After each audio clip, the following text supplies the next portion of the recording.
Grand Rising, like Grand Rising, Elizabeth. It is a great day. Today is Friday, the 19th of January, 2024. And we are breaking the doors down. In 24, we're going through the doors of prosperity. We're going through the doors of wealth and health. Most important, health, a sound mind, a loving heart, and a giving spirit, and all of that which we are already. So we're just enhancing it. We are leveling up, leveling up, leveling up. We had our team meeting this morning from 8 to 9, and really uncovering a lot of things that we want to accomplish this year in leveling up our individual businesses and our individual ministries and our individual, desires of our heart, even with our family and definitely with our bodies, to make sure that it's strong enough in our mind, we have a sound mind to handle what is coming forth, because God can give us a lot of ideas and stuff, but if our body is not intact and our minds are not remembering, and our heart ready to give, then it's going to be a slower process. Let's just say it like that. It's going to be a slower process. So this year we are busting through the door in 24. Right. So Grand Rising, everyone. I see our Elizabeth, because Sharon is no stranger to Elizabeth. And I heard that, Sharon, I heard you had the book out. Somebody saw, Valanda. Valanda had it on. And I said, what? And I went to the page and stuff and saw you, and I definitely want you to share. So we all say Grand Rising to you, and we are so excited about hearing, Sharon is a wealth of history. Just walking, she just can, like she breathes. She's like my husband. Music just is in him. He never tires of music, always looking deeper, deeper, deeper, deeper. What can I uncover? And not only music in the world, but music in himself, and what that comes, how it comes out. And he also relates those principles to spirit, how spirit and how he understands and embraces. And I would say that that's the same with you, Sharon. It's ingrained in you to research and discover and experience and be there, and then the ability to share. So well, thank you very much. So we want to welcome you, and my goodness, we had a good meeting and talking about a lot of things. Reb, I did give them a sneak peek of what Opus Clip does, and they were super excited that that's available to them. We was able to take her show and break it into 30 to 60 seconds, so that she can break it up and use it for different things to promote, or just to listen to some good stuff. So I want thing, ladies. I'm sorry about the business meeting this morning. I was just chilling.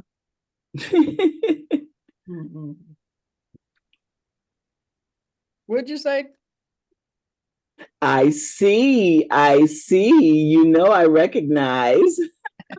Sharon has on my earring. If not now, when? Nice. So I'm gonna break out. Okay, it says jump. Danny's what's it called? Check yourself. So the one I have is jump. Jump to it. Jump, jump, jump to it. Jump for your joy. Jump rope. Jump farther and faster. Close your eyes and jump. Jump into the depth of your own despair and stay there until you pray your way out. Go jump in the lake. Jump over barriers and obstacles. Jump out of the way of danger when you feel it coming. Did I mention jump to it? I sound just like Danny. Mm. So we just want to jump, and we can get to right to the edge and then stop and jump is unknown. You don't know what's going to happen, but if you're at the edge, and I've been there, you're right at the edge. You can't go back. You go back, it's just going to be more of the same thing. And there's a feeling of when you're going back, it's like, gosh, you don't feel any accomplishments. You're, kind of just stuck. And what now? What now? What now? And I remember when I was at that point where I knew I had to go to the next level and I had to just jump. Didn't have the money or all of that. And God just made a way. And it was that whole thing. I'll tell you about it another time. That whole thing was just a miracle, one after another, one after the other. God would provide the next step and the next step. I don't have that. Well, let me tell you, we have a program for this. And this is what you need to do. And I said, because at that point, my wherewithal was not working, not to go to the next level. You got to find people that in situations that will open up and help you go to that next level. Otherwise, you're still stuck in where you are. And being stuck is not good. You get tired, you get bored, you get discouraged, you get even depressed by staying in that same spot, listening to the same people. Mm-hmm. And that same people includes us, me. So just taking that leap, and that's one of the constant words that I've been hearing for myself. Leap. And the other thing that I continually hear is that they're waiting on you. People are waiting on us to do what we're supposed to do. Take the leap. So that being said, Sharon, tell us about your leap. Well, first of all, thank you for inviting me. I've missed you ladies. What happened was somebody stole my phone. So when they steal a phone and your information isn't on the cloud, now I have an understanding what the cloud does. I just didn't have any numbers and everything. But in our absence, my book finally came out. I don't know if I was telling you all that I had written this book. Yeah. And it's MLK Jr.'s Detroit Dream. And remember last year was the 60th anniversary of when King came to Detroit for his Freedom March. And I told you I was tricked into going. My dad told me it was a parade. And so I went. I was 8 years old. And basically that kind of started me with this book. And it starts with that event when King comes to Detroit and my parents take me there. And it's a 5-year history book of things that happened to me in Detroit. And I think that everybody can relate to it because it's our story. It's not just my story. It's our story for the baby boomers who were here in Detroit or anywhere in the country between 1963 and 1968. And the various things that happened nationally, and we were all connected via the television, like the kids are, connected to the social media now. We were connected via television, not that we talked to one another, but we all saw the same information. So this book takes me through from when I first saw King, and that's as close as I've ever gotten to him, when he was in the middle of Woodward Avenue and I was on the sidewalk. That's the closest I've ever gotten to Reverend King. And it takes the reader, and the reader can be a young person that you're reading to, or a young person who's reading the story to you, or just like even baby boomers who just want to remember. Because when I was writing the book, I forgot that so many things happen in this 5-year span. And so I hope it generates memories, your own memories in yourself, so that if you're reading this with a young person, you can tell your own stories. You don't have to read it from cover to cover, because it only takes a half an hour. I think it's an easy read, and everybody loves the pictures. Let me show you some of the pictures. Like, this is a picture of us getting ready to go to the march. And I have terrible light here. Now I understand why all the young people have all those round lights and everything, so you can see me. But next time I will fix that. But basically, it's been very well received, and I do thank some of the Elizabeths who've even come out. You were saying Valanda came, and Danny and Alita have come out, and some of my friends from high school, because it was you all who encouraged me to do this. So I do appreciate it. Thank you very much. You're welcome. Mm-hmm. So I don't know if you all have any questions, but you have that short little video that I last week. Well, first of all, let me backtrack and say that this is my first book, so I know nothing about books. In fact, what little bit I do know, I have picked up from tips from listening to some of your previous guests. And one of the tips was, you have to go out and promote yourself, do it yourself, Don't wait for other people to do it for you. So I said, okay. And my first place to go was to Source Bookstore, because I have a book, and it was a Black bookstore.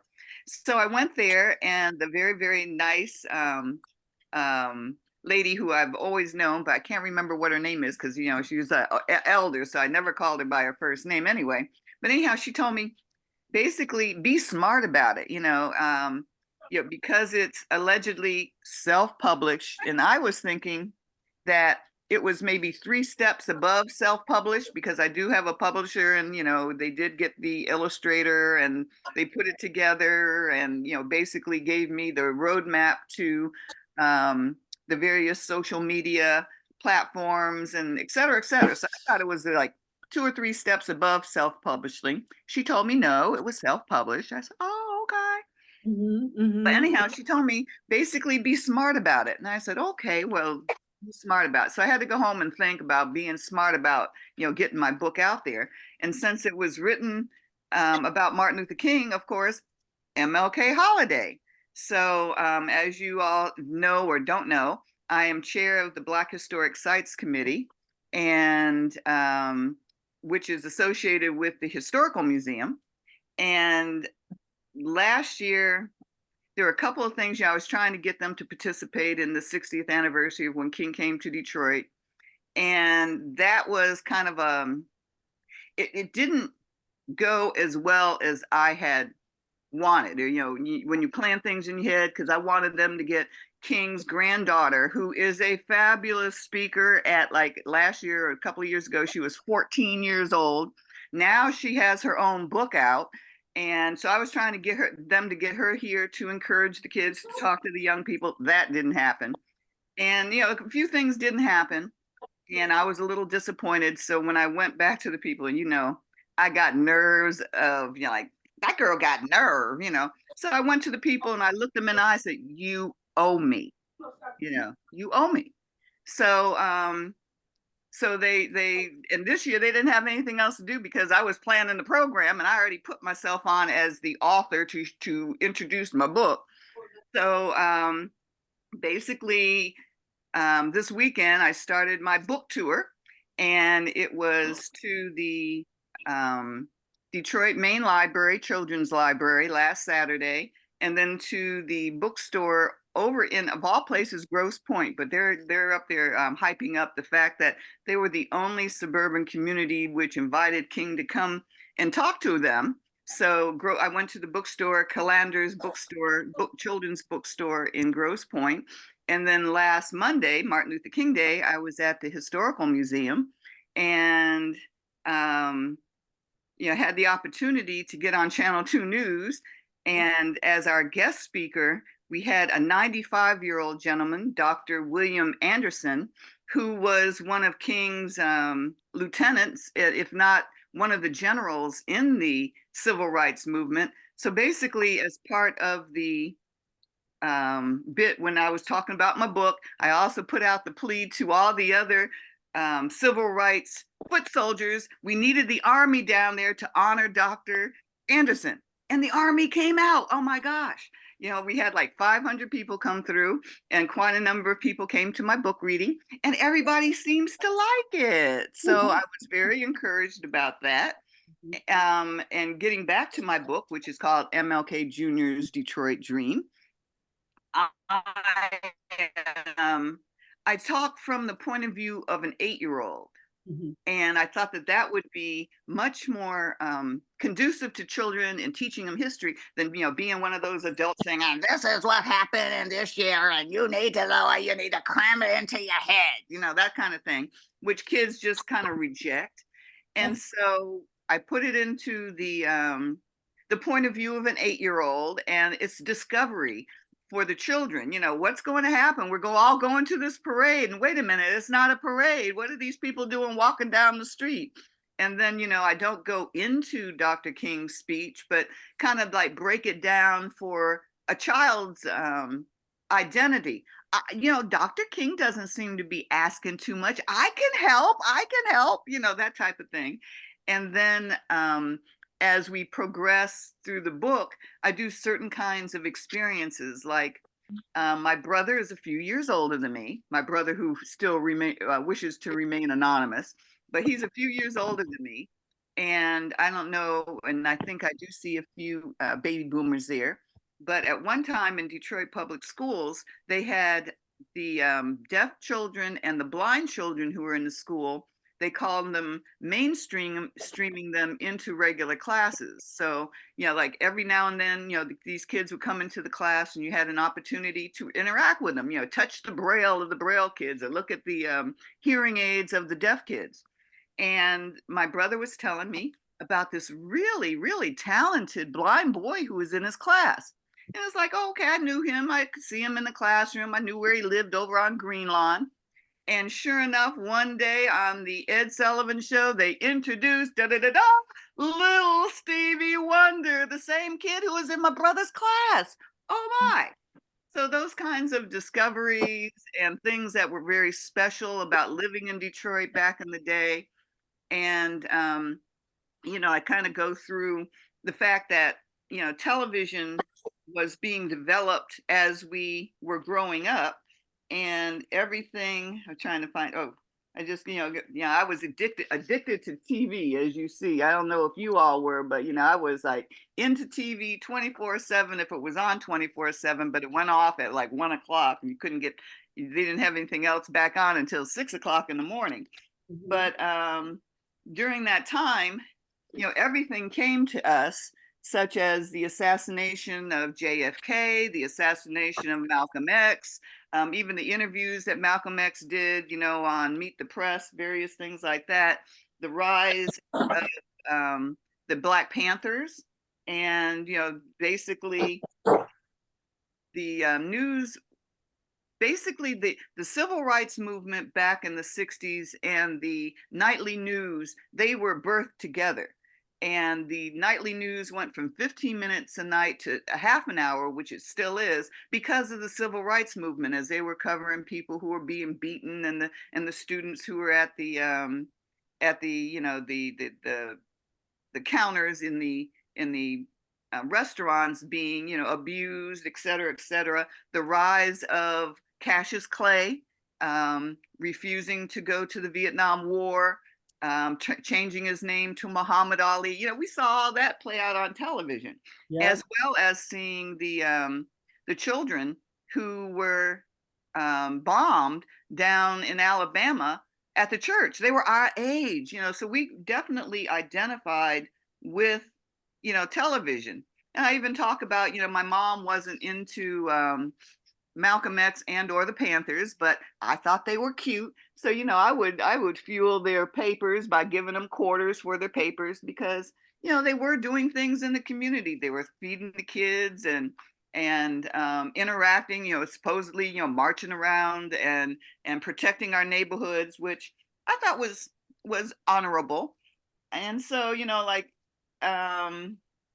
I also talk about in 1967, again, my brother, at a boring baseball game, I went to swing on the swings, and all of a sudden I start seeing plumes of smoke, and then hear the sirens. Hey, the 67 riot was on, that kind of thing, going through the community. Yeah, because my grandmother lived right over on Tuxedo, right down the street from Central High School, where the um, the army was being housed, going over to see her and seeing guns pointed at us, that type of thing. And then finally, I talk about the fact that people moved out of Detroit in droves, and that freed up housing and better neighborhoods for my parents. So my parents moved, and I started going to Bobian Junior High. And of course, by even that time, 2 or 3 years after King made his "I Have a Dream" speech, kids were already reciting it, very much like Obama with his speeches. And so this one night we had a program, and this young man, David, I remember it very well, and he was reciting the "I Have a Dream" speech, and they kept him till the end of the program. And then when David got up there, he did such a great job. It was like King had come into him. And sure enough, when he finished his "I Have a Dream" speech, which I have here, they made the announcement that King had been shot. So anyhow, that is basically the story from, when I'm first introduced to King until his assassination, and basically told in a child's point of view. So I'm going to stop here and see if you all have any questions. Well, I do have your, I have the video, so let me pull that up here.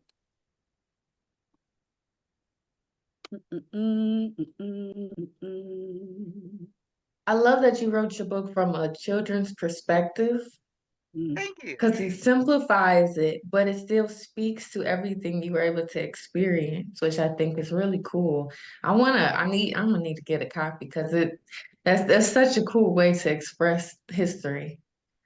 And then not to get really deep into it, it's like you touch the topic. It's just like a child, and children absorb everything, and they're watching everything.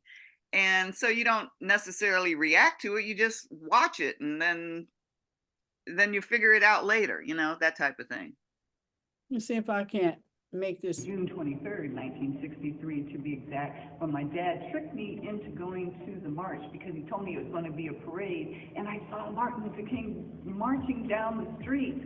I was just mesmerized. His voice boomed across downtown. He said, "I'm going to be a foot soldier in the civil rights movement." And I became a foot soldier at 8 years old. So I wrote the book to build a bridge between the baby boomer generation, which would be me, and the younger generation, so that they would understand exactly what we went through. This is 28 pages long, 12 illustrations. If you're a reader, it takes like half an hour to read 5 years of history specific to Detroit, but in general, to all the baby boomers and the rest of the country. Mm-hmm. Yeah, that piece was done by the city, and I guess it's on the city's website.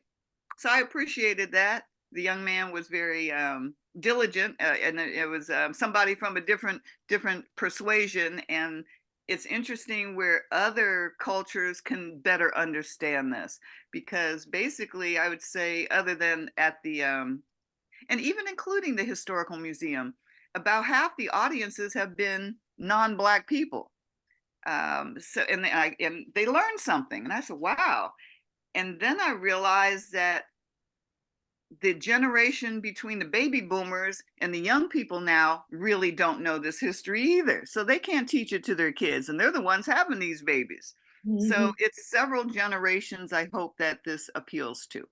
Sharon, where can you purchase the book? Well, you can purchase it everywhere that you purchase books, of course, Amazon, et cetera, et cetera. But if you want the probably best price, get it from me. It's $15.95. I know the museum was selling it for like $21 last week. I said, are you kidding? I protested, but I don't have any control over the prices. But yeah, I'm trying to get the independent bookstores, especially the Black independent bookstores, to carry it. So, if you can go into your independent Black bookstores and ask them for it, if they don't have it, say, why not? Order one for you. Mm-hmm, mm-hmm. But if And you want one almost immediately, as soon as the mail person comes with the books, because this is my only book I have right now, okay. and I'm waiting for the mailman to come because I ordered these books like 3 weeks ago. So I will have some books here. So will you have it, is there a website or something that you have, or do we call you or? Yeah, there is a website. All these things have been set up for me, so I have to access them and have people explain it to me because I'm not as up on the technology as you are, because I was very interested in your I caught the last piece of your meeting, talking about the service that you have. I always learn so much from you guys. But there is a website. You can go on Facebook, um, MLK Jr.'s Detroit Dream book, and it's supposed to be on the other sites. But like I said, since I'm new to this whole process, I'm learning. Mhm.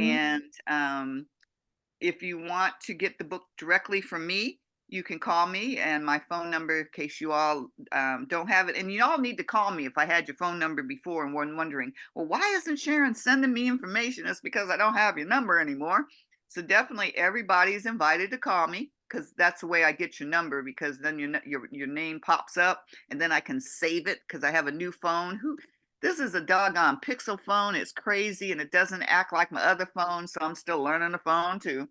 So my number is Number in, 313, yeah. excuse me, And if you yeah, could put it in the in the chat. chat as well. Okay. Yeah.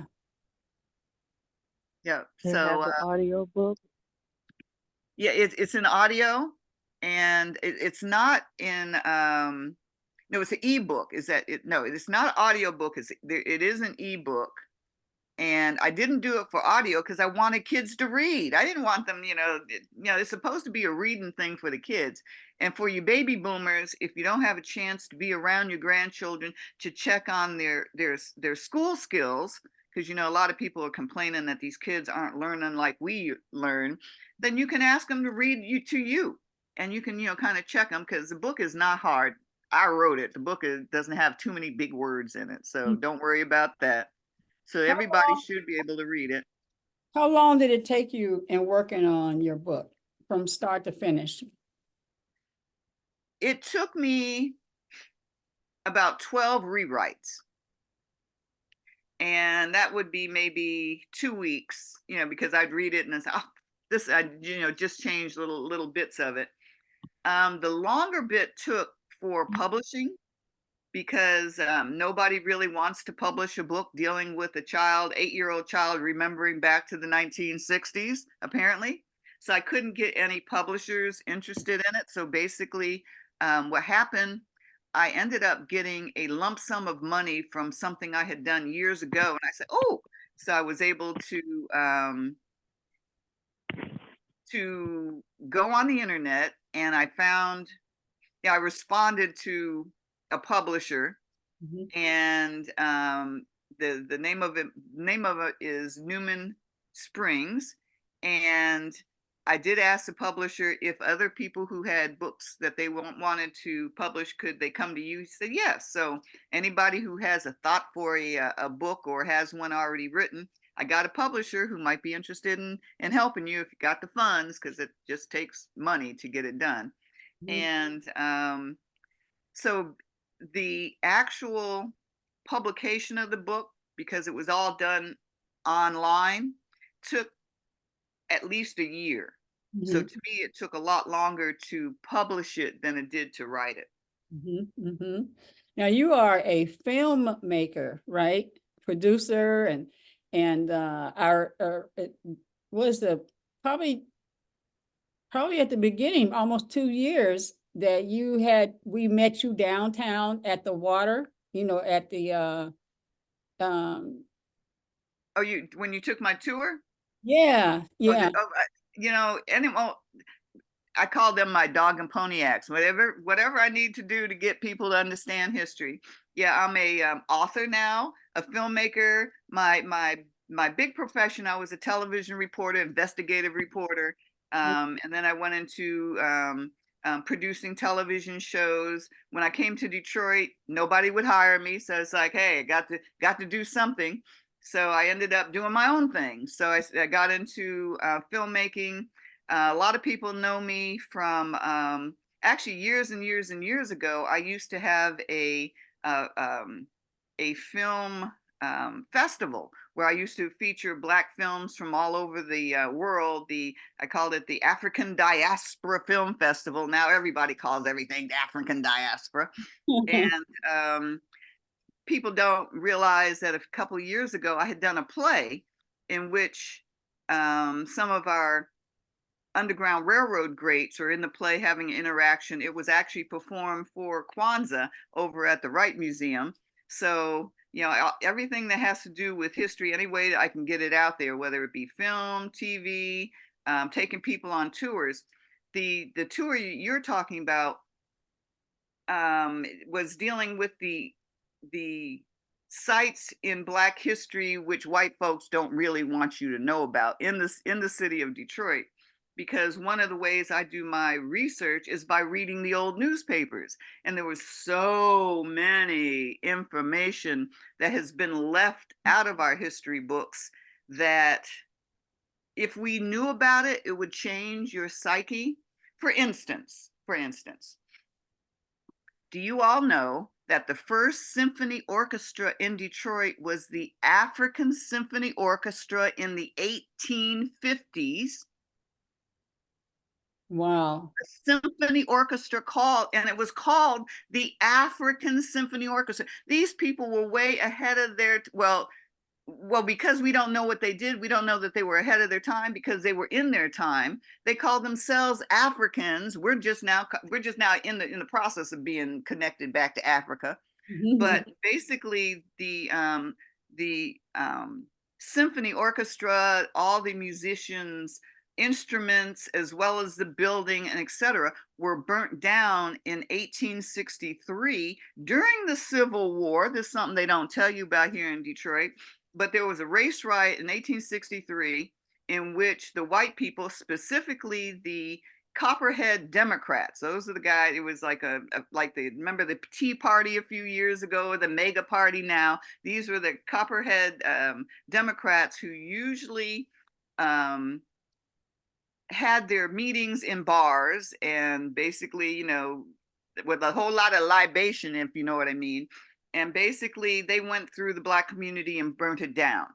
And that's how we got Black Bottom after the Civil War, because the white people had to have us go somewhere to live because they burnt down everything that we were living in before the Civil War ended. So, those are the kind of things that I find out, which I think, hey, everybody needs to know this information. And then I sound like I'm a crazy person because people say, I've never heard that. Where did you get that from? You're lying. Those kind of things. And it's like, excuse me, but it's not me lying to you. Because I remember when I was a tour guide over at Second Baptist Church, and I was telling the people that there was enslavement and slavery in Detroit back in the 1700s and 1800s. And the teachers would come to me and say, would you please not tell them that? Because we tell them there was no slavery in Detroit. Oh, And I no. would tell them, well, that's on you. I said, I'm not going to be, kids, when they find out the truth, they're going to be mad at you, not me, because I'm going to tell them the truth. So these are some of the things that I have been challenged about. But because I am an unofficial a historian of Detroit, that's kind of a joke with me and the other historians in Detroit, because we have an official historian and it's in apparently his title. And it's like, So it's like, why don't you tell him this stuff? But he doesn't know it. So anyhow, so I'm one of the unofficial historians telling the unofficial real history of Detroit. And my book is just one of those kind of things. Because getting back to my book, we talk about, and I talk about, watching all these different things going on in the South on television. And then one day when my mom left me home alone, and that was the time when you could leave an 8-year-old home alone, I heard a noise across the street, and I went to look out the window to see what was going on. And they were burning a cross on my neighbor's lawn in Detroit. Oh, Didn't make the news that night. But these are the kind of things that were going on in Detroit, that has been covered up, or just not. It's unpleasant. We don't need to talk about that. We only talk about positive things.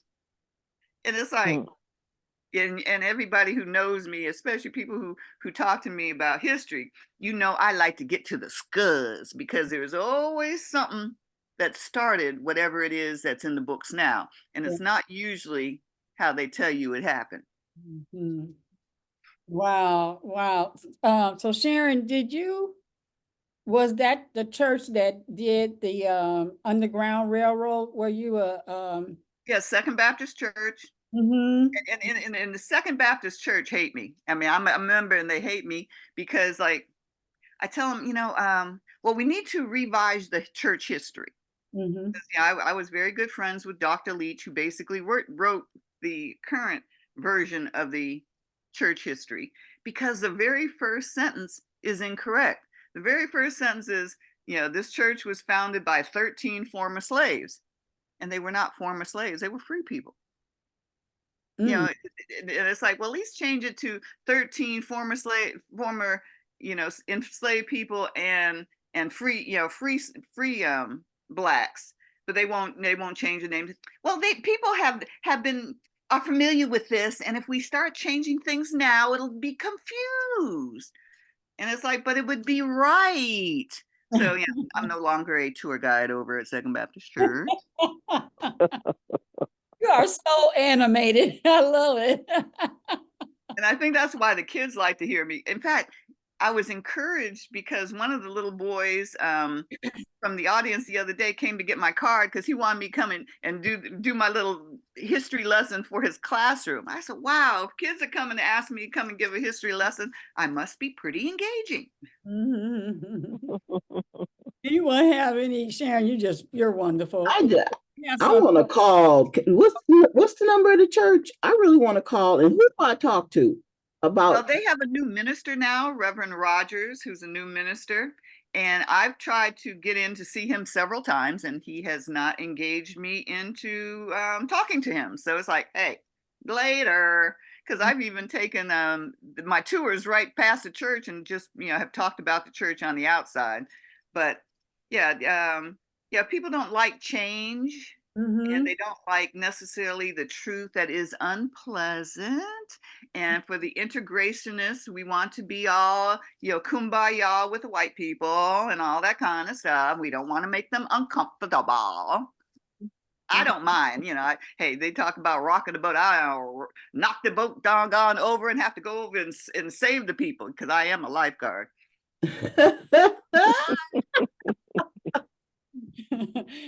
Anyone have some questions or comments? No, I really want to know the number. And would you say? I don't remember the number, but Second Baptist Church. Okay. I can Google it. Let me get the Googler, as Wendy Williams used to say, the Googler. And because we need to do some call-ins over there and say, if you're gonna, that really boils my blood right there, thinking about that, you want to hide things that we really need to know so that we won't repeat. Yeah. Okay, the number for Second Baptist Church is 313-961-0920. I had a question. Yeah. Yes, ma'am. Sharon, my name is Joy. I'm out of St. Louis. How long did you do your film festivals? Excuse me? You said you did film festivals in Detroit? Yeah, I did them.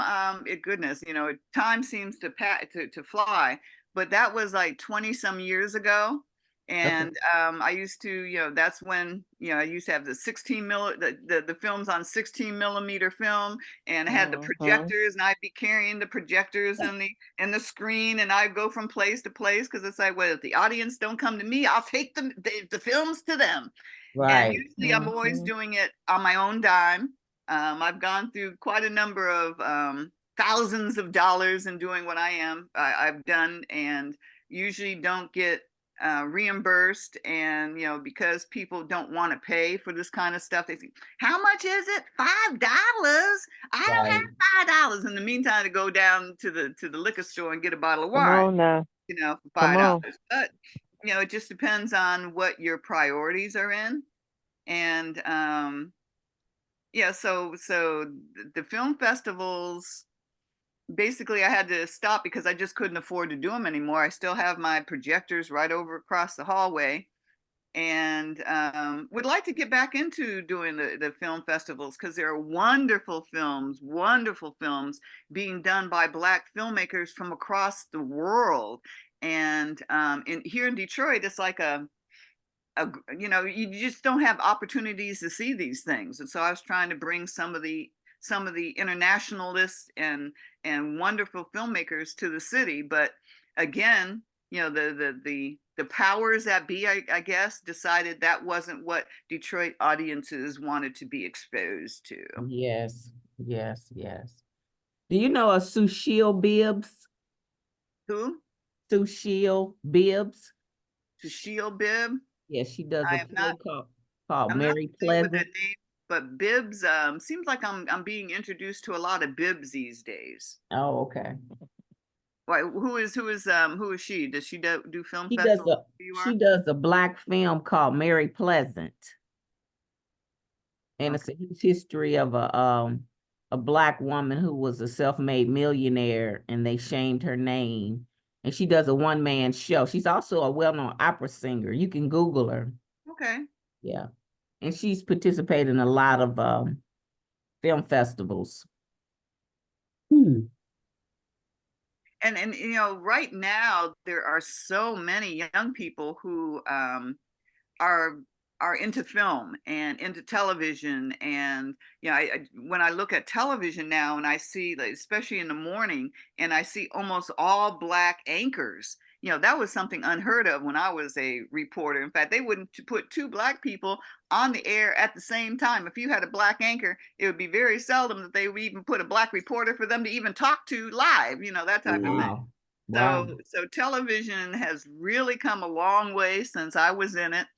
And I'm very glad that all these young people now are doing their series, and all the streaming ways in which they're able to get their information out, or their talent recognized. So to me, it's very encouraging, all these new facets of exposure.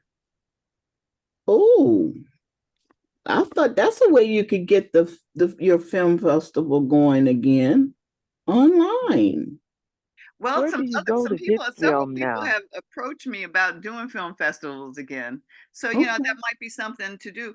To me, I like to see films with other people, in the room, and the big screen and that type of thing. But, since people now are trained to looking at things as small as, on their little television or their little telephone screen, it doesn't seem to be as as big a thing. Or you can do it in so many formats now. It's exciting. I wish I had the money.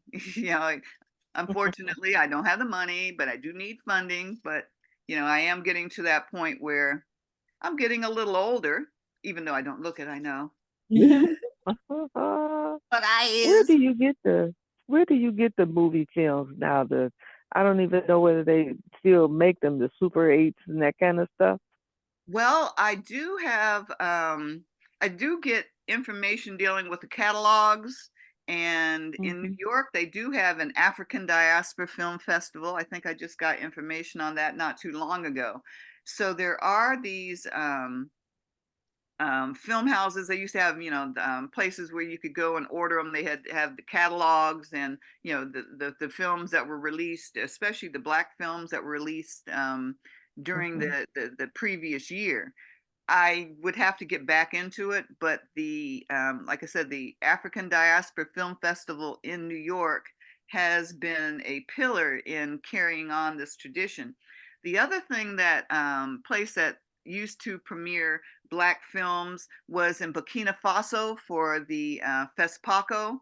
That was a African film festival, but Burkina Faso has been having various kinds of insurgents, and governments have been overthrown and everything. So I'm not even sure if they have the FESPACO anymore. I'd have to investigate that. But that was another No, way. no, Excuse no. me. I mean, like, what I meant was like, if I wanted to do a film, where would you go get the film from? You can't go to the drugstore and get a roll of film like you used to could do for your cameras. Your click cameras. But Right, right. where I do think you you have where to do go you go online. now? I think you have to go online for that. You might be able to go to the more vintage photography stores. There is one I think was over in Grosse Pointe on Mac. Um, and unfortunately, a lot of these people who dealt with those formats, they're older. They're even older than I Mhm. am. And unfortunately, Mhm. when somebody passes away, they take all that knowledge with them. And a lot of these Mhm. guys who own the stores, or who were the number one person who you would go to for that kind of information, they're no longer Mhm. with us. Yeah, and I think Mhm. everything is digital now, Mhm. so to go backwards would would be a challenge because nobody could actually, I'm not going to say nobody, but everything is digital, everything. So you'd have to find a way to do that same thing, Brenda, with updated stuff, or you're going to be limited to who can watch it. Yeah, and then too, Mhm. even Mhm. film now, it's to even edit it, any kind of film now is being transferred to digital format. So it's kind of like when they switched over um, from the television sets. I had black and white television sets that were still working until this whole digital thing came up, and then I just had to go ahead and throw them away. Yeah. So yeah, the powers that be dictate so many things. It's surprising how many things they dictate. Or if they want to make money, they just have to change something up and force everybody to go into the new format. Look at Mhm. just the electronics nowadays. Every 3-6 months, everything that we're used to is obsolete, and they got something new going on. Yeah, they had this Mhm. commercial. They had this commercial where the plugs, the where you plug into the wall, they're like, nobody uses us anymore. Right. With these, automatic powered up, and I said, nobody uses us. And the top one is talking to the bottom one and stuff, and they're not going to go backwards. So to even start Right. in, I mean, whenever we start, we're already behind because they're coming out with Mhm. something new.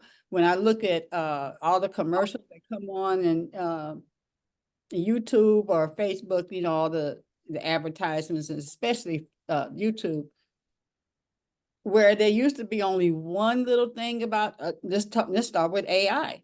You know, there are seems like 50 programs, platforms for AI, and all of the websites like Wix and GoDaddy, they put it in there immediately inside their programs. So everything is like quick. It's a challenge to Mhm. keep up with them. But there are some people who do appreciate the old school kinds of technology, because just like they're going back to vinyl in records, because this digital stuff they say doesn't have the certain kind of sounds or tunes, or you can't, the quality isn't as good as the vinyl records.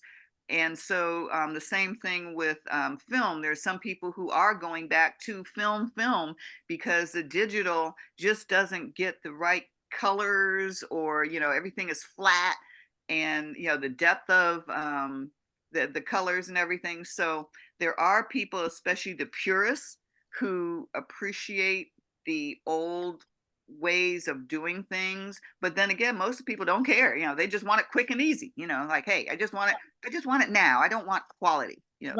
So that limits your audience, because then you have to find those people who want to purchase it that way and has the equipment. I mean, who has records, except for those that are true to that The era of DJs have a art. record for the scratching, but then again, Yeah, but in the houses, who has that, that you buy that? Mhm. Thanks, Maureen. Camera on woodwork. Yeah. I have 100 films, rolls of films that I am determined that one day I'm gonna get those things done. But the good thing is that when you get the film, I know, before they just, like Sam's Club went out, you could take your stuff and then you would get the picture, but you would also get a CD with it in digital. right. So, but now that I had to find a company, probably like what you're sharing, Maureen, that will, still be able to, do my filming. What is that word? The word. Okay. You take film, you put your film in, and then Transfer. Develop it. thank you. Oh, That word. okay. That word. So we don't even remember what it's called anymore. No, yeah. There used to be a store in Grosse Pointe that you could go in, and that's when you had the little CD cards, SD cards, and you could go in and you could print out your pictures, and they would print out your film or whatever, and they would put it on the disc. I do have a couple of discs, that they put the pictures on. Yeah, that square. Yeah. Well, no, this was Actual. no, it was around. Okay. You put it in like a CD. And the thing Those are even outdated now. CDs. I didn't know that until the other day. I was talking to somebody. Said, "You mean a CD? Oh, those are old school." I said, "Really?" No, I still have where I got my parent some pictures that I old pictures that I got made so that the images were clearer. I still have it. So yeah, and they put a pet store there. I said, I don't need a pet store. I need a store. I know a lot of computers don't have the CD drive anymore. You have to buy that separately. So Yeah. they're really pushing for, and honestly, even USB at some point is gonna switch, because they're switching to like the C ports instead of the regular USBs. So like over time, you're just gonna see a continuous shift, and then the USBs are gonna be old, and I'm gonna be like, but I remember when I used the flash drive. Yeah. It is what it is. But I did have a question regarding to passion and purpose, since it is Passion Purpose Fridays. So it's very, very, very, very evident that you are passionate about history. That is like no doubt. When were you affirmed that it was your purpose to actually, put together programs, films, tours? When did that start for you? When you're like, you know what, I need to do this. I need to do this more often. When I was a little kid, because I remember specifically dealing with history. Though I remember when post junior high, I went to post junior high, and I was the library aide. And I remember going through the library, and I think that was my first time I pulled a book off the shelf and read a book about Harriet Tubman. I said, "Oh!" And for some reason, I always knew that the Underground Railroad had come through Detroit. And I remember being in the library pulling another book off the shelf, and it was a book about the 1943 race riot in Detroit, and had these horrible pictures, And I went to my grandmother asking her about it, and she said that didn't happen. It wasn't a race riot, and I don't know what she called it, kind of like the 67 people who say that wasn't a race riot, that was a rebellion. So I don't know what the people in 43 called it, because I didn't ask my grandmother. But yeah, it's interesting. Well, two, now that I've done a DNA test, and sometimes these DNA tests give you more information than you really want to know.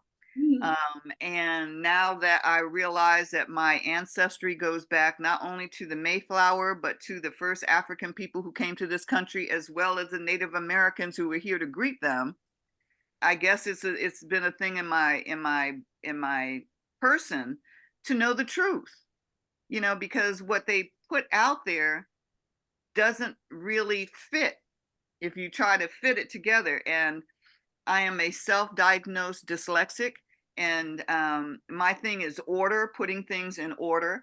And history doesn't make sense to me until it's in chronological order. And usually they give you history in bits and pieces. Frederick Douglass this, and the Revolutionary War that, and it's like they don't go in the right time sequence. So it doesn't make sense. At least it didn't make sense to me until you start putting them in the correct order. And I think that it's been jumbled up to confuse us on purpose. And especially you see what's going on down in Florida. It's in Florida now, and it's in the whole thing about taking Black history out of the history books, and that's flawed Black history. That's not even real Black history. They're talking about they don't even want to know about the flawed Black history that so we are under attack again. And since I'm my area of expertise is the Underground Railroad, and everything that led up to that and a few years after that. And if you look at that period of time, especially with Reconstruction, I'm sure that our ancestors did not think that they were going to take back the gains made during Reconstruction, and they did. And we didn't think that they could take back the gains that we made during the civil rights era, and they are. So it's again history repeating itself. But if you don't know what happened in the past, how do you know what's going forward? That's called Sankofa.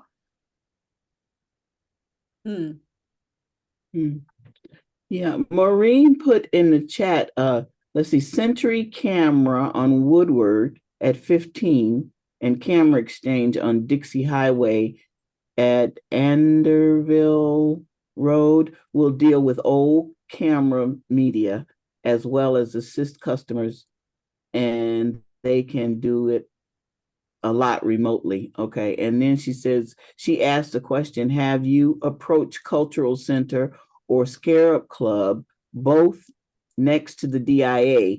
They do a lot of impromptu independent shows.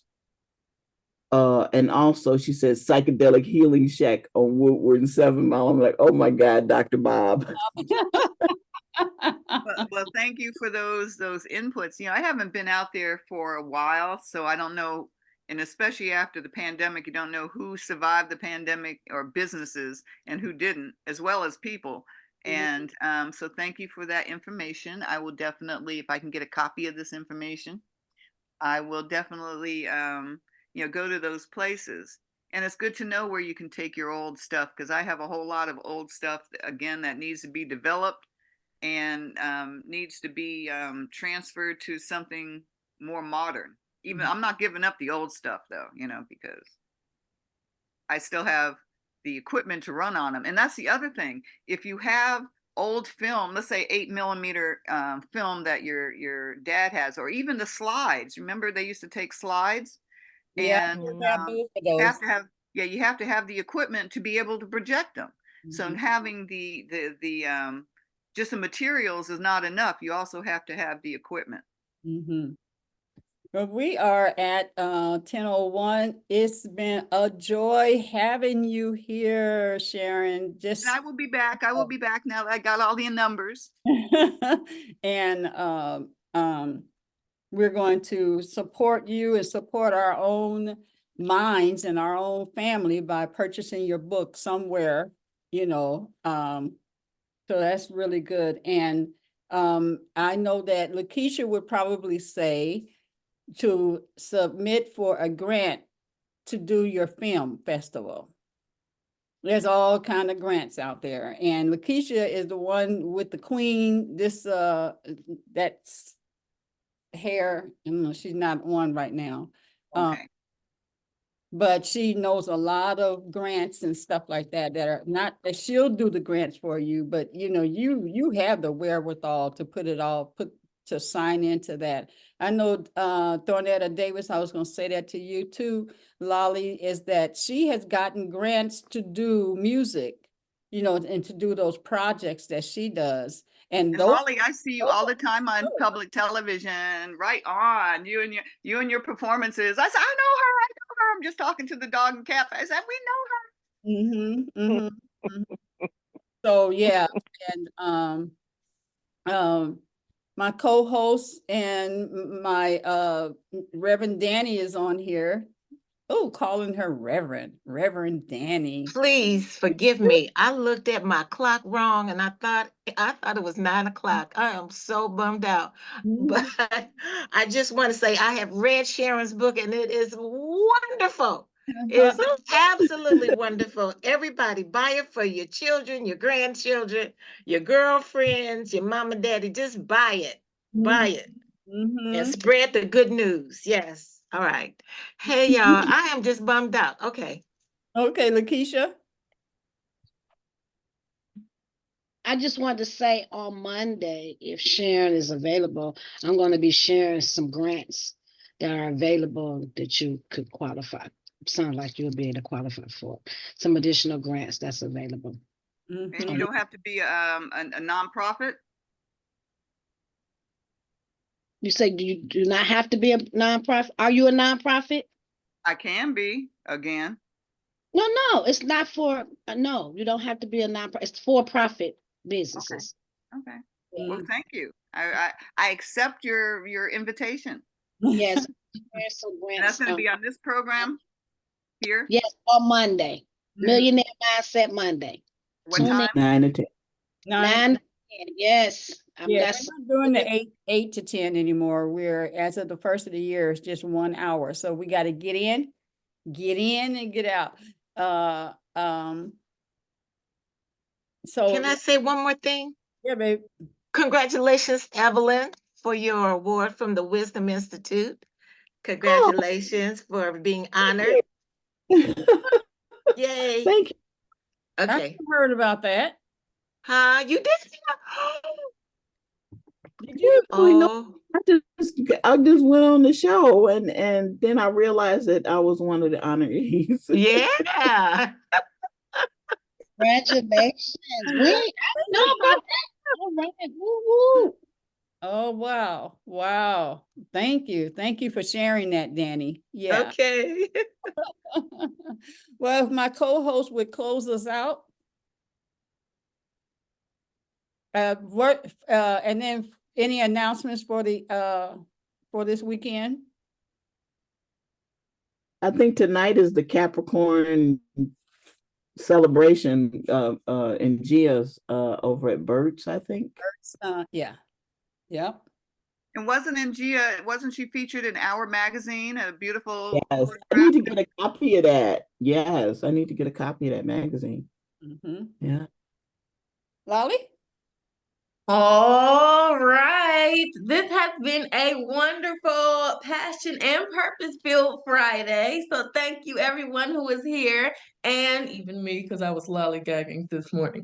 I'm so excited for this upcoming week of events Monday through Friday. Make sure to check us out from 9 to 10 for all of your daily needs. And with that being said, thank you so much to our special guests. We learned so much about history. Thank you, Miss Sharon Sexton. And I think we can wrap it out. So if we can hug ourselves, can we hug ourselves? Come on, hug yourselves like you love yourselves and hug the world. And we gotta sprinkle all your goodness and love and history and facts and evidence and everything. For the rest love y'all. And remember to jump to it. jump. Peace out. Peace. Like,